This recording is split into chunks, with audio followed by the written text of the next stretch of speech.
Welcome, my beloved students.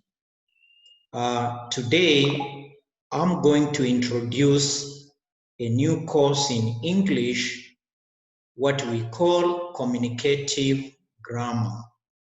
Communicative grammar.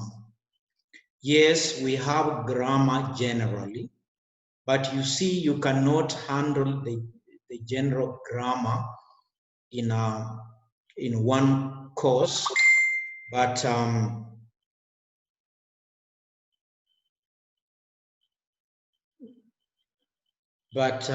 we can get moving on the basis that I'm only but biased into communicative grammar. So I'm not going to look at general grammar, but I will look at communicative grammar.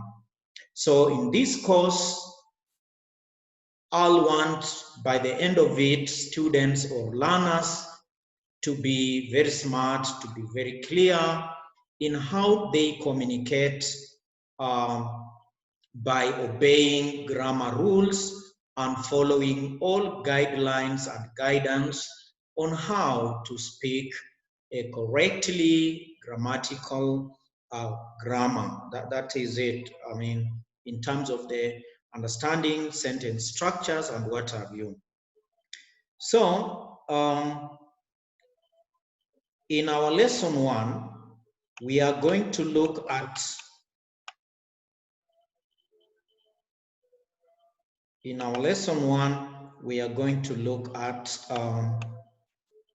elements of a sentence.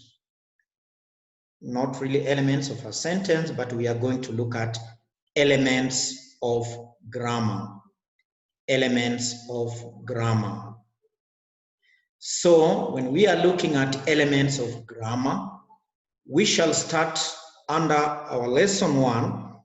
We are going to look at sentence elements. Sentence elements. So our today's lesson will be looking at sentence elements. So the basic parts of a sentence fall into 2 categories: the subject and the predicate.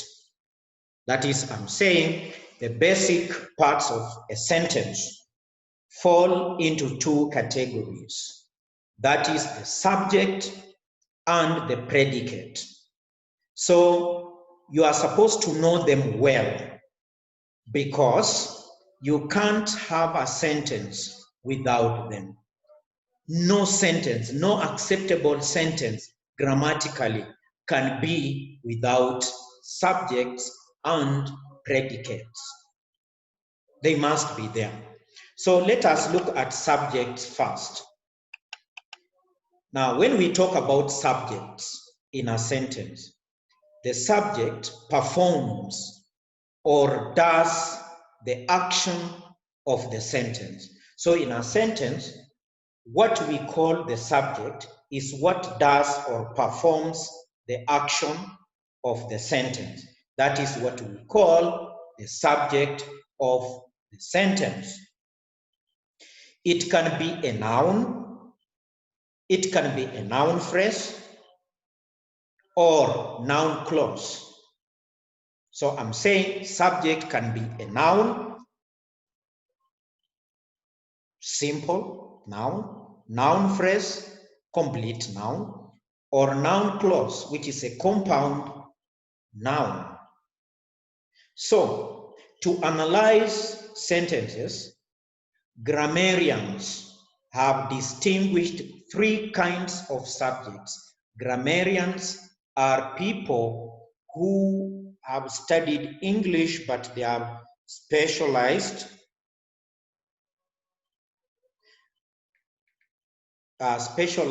in grammar.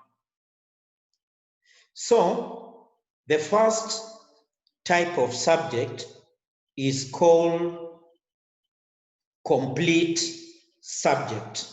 Complete subject. So what is complete subject? The complete subject includes the entire noun phrase. The complete subject includes the entire noun phrase. So what is noun phrase? Noun phrase, it is usually everything before the verb. Everything before the verb. So when we talk about complete subject, we have in mind the everything before the verb in the sentence. That is what we call complete subject. For example, when you say, listen to this sentence, the old dusty books on the table haven't been read in years. So you'll find the old dusty books on the table. That is what we call noun phrase. So a complete subject will have that. The old dusty books are on the table. So what I'm actually saying is that when we move to the second subject, simple subject, the simple subject is the main noun or pronoun stripped of all modifiers. What are modifiers? Modifiers are adjective words. They are descriptive words that describe that noun. That is what we call modifiers. So like when you just say books, pen, that is simple subject. Yeah. Book fell down. The book fell down. Yeah. The book fell down. Look at that. The book is just a simple, what we are calling simple subject. Let us move to number 3, compound subject. Compound subject.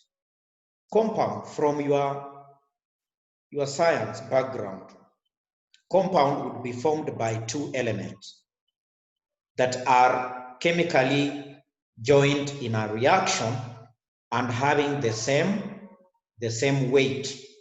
So a compound sentence will have 2 clauses or short sentences that are main. They can stand on their own. They are independent. So what am I saying here? I'm saying a compound subject consists of 2 or more subjects linked together by conjunctions. Linked together by conjunctions. 2 or more subjects in a sentence. Note, the simple subject of that sentence would be, like if we let us look at this sentence. The cowardly mailman and the huge black dog didn't get along very well. So this sentence has been combined by and. The first clause is the cowardly mailman, and the second one, the huge barking dog. So you can see in this sentence, we have 2 subjects being in their own noun phrases, and they are being combined using a conjunction and. So note, the simple subject of that sentence would be mailman and dog. Simple. Mailman, noun, dog, noun, combined by and. That is simple sentence. But see, sentence subjects, for a closer look at subjects and subject-verb intervention, and this would be a very important thing. Let us move now to what we call predicates. Predicates. As with the subjects, predicates can be classified as complete predicates, simple predicates, and compound predicates.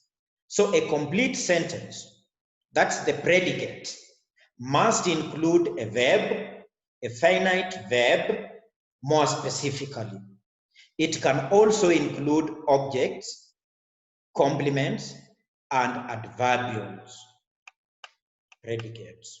So under predicates, let us look at objects. Objects. The object is the receiver of the action in a sentence. He broke the table. So the table received the action break from him, he. Or he threw the ball. The ball received the action threw from him, he. Like subjects, objects can be any word or group of words functioning as a noun, and each type of object can also be categorized as a complete, simple, or compound object. So, categorized by their different functions within a sentence, the three types of objects are as follows. So we have three types of objects in a sentence. We have the direct object. Now, the direct object is the object, because already we have said object is the receiver of the action in a sentence. So direct object in a sentence is an object that receives the action directly from the subject. For example, when you say, I wrote a letter, I wrote a letter. In this sentence, a letter is the direct object because it's receiving the action right from me, I. Indirect object. Indirect object, this is the object that receives the action via or through the direct object. Indirect object is the object that receives the action via or through direct object from the subject. For example, if I say, I wrote a letter to my friend. I wrote a letter to my friend. In that sentence, I is the subject, wrote is the verb, a letter is the direct object, and my friend, no, to is the preposition. Therefore, my friend is the indirect object. Then the third one, we call it prepositional object. Prepositional object. It answers the question where, meaning where did the action take place? So the name of where the action took place gives us what we call prepositional object. For example, I wrote on the paper. Where did you write? On the paper. Paper is the prepositional object. Now, let us move to what we call complements. Complements. Complements, also called predicatives, as we've seen above, complete the predicate by modifying a noun in the sentence. Yes, in the sentence. That is, i.e., copulars or linking verbs require a complement to form a complete sentence. So, what do we mean? We have different types of complements. So let us look at the first one. The first one is called subject complement. Subject complement. This is actually modifying subjects, modifying objects, and modifying other adjectives, because modifiers are more of adjectives. So we shall be seeing an adjective modifying another one. So let us start with subject complement. The subject complement follows a linking verb and modifies the subject, meaning it does modifies the subject. It describes the subject. It can be a predicate, adjective. For example, he is happy. He is happy. So happy is following an auxiliary verb is. Yeah. So happy is an adjective, but it's coming after the verb is. And is an auxiliary, what we call helping verb. A predicate noun can be like this. He is the boss. What is he? He is the boss. So the boss, you can look at it and maybe say it is a noun. No, it is describing he. Who is he? He is a boss. He is the boss. So the boss is a subject complement. Why? Because it is complementing he, and he is a subject in this sentence. While is a auxiliary verb is a verb. That is it. Or an adverbial complement. An adverbial complement. He is in the house. So, where is he? He is in the house. So, in the house is a subject complement because it is describing where the subject is. Let us look at object complement. Object complement. The object complement modifies the direct object either by describing it or renaming it. Either by describing it or renaming it. How? When we say they elected him governor, they elected him governor. So, governor is an object complement. They, subject, him, object. Then they elected him what? They elected him governor. So governor is describing him. And him in this sentence is an object.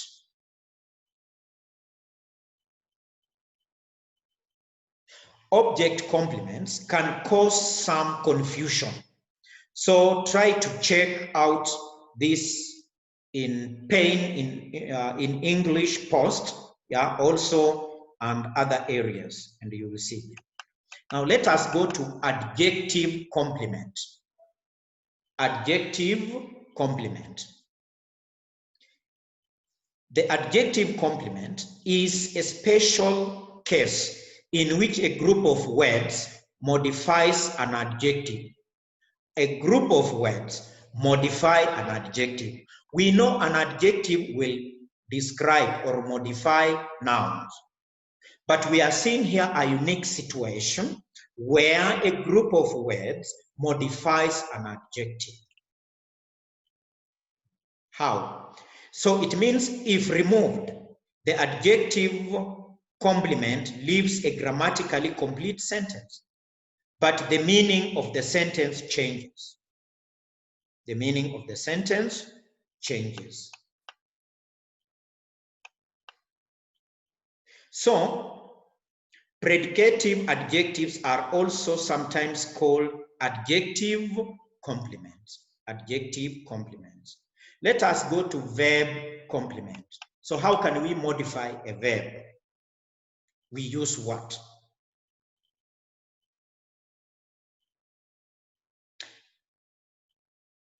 Some grammarians use the term verb complement to refer to direct and indirect objects. Look at that.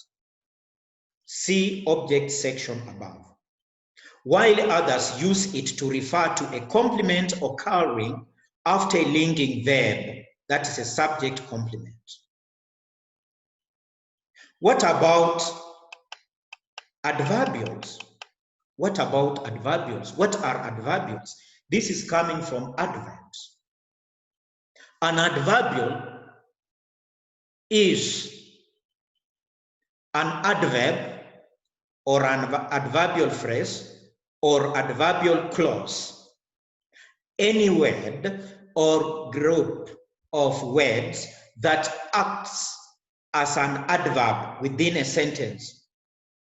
We know an adverb is one word, and an adverb will always describe or modify a verb. But we are now saying a group of words that can act as an adverb is what we call adverbials.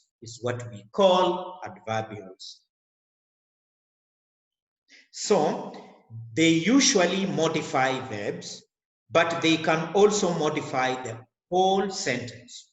Yes, they can modify verbs, but they can also modify just the whole sentence, meaning the whole sentence is described.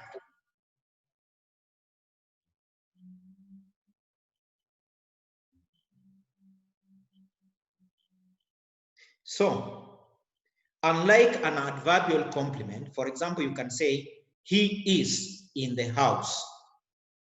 In the house. Yeah? An adverbial isn't needed to complete a sentence. No. He had lunch in the house, or he had lunch. You can just say he had lunch. Yeah? It's not necessary to say where.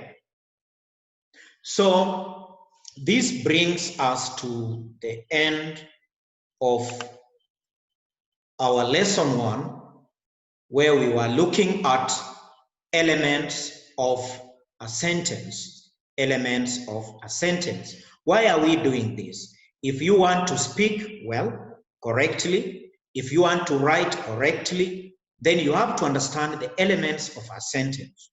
You have to understand the sentence structure, because when you write correct sentence structures, they are going to bring out acceptable structure of the sentence. So that is exactly what I wanted my students to get today. Otherwise, thank you very much as we come to the end of this lecture, this lesson 1 under communicative grammar. And as we go on, you are going to grow and grow in your grammar, inshallah. You are going to be a good speaker, not just speaking anything, but being careful with what you are speaking and minding those who are listening to you. Don't assume that all who are listening to you don't understand grammar. No, they do. It's only that they give you a benefit of doubt most of the time. So from today, I want you to get into the system and you are going to really get it. Otherwise, thank you and thank you very much. Bye. See you in the next lesson where we shall be looking at parts of speech.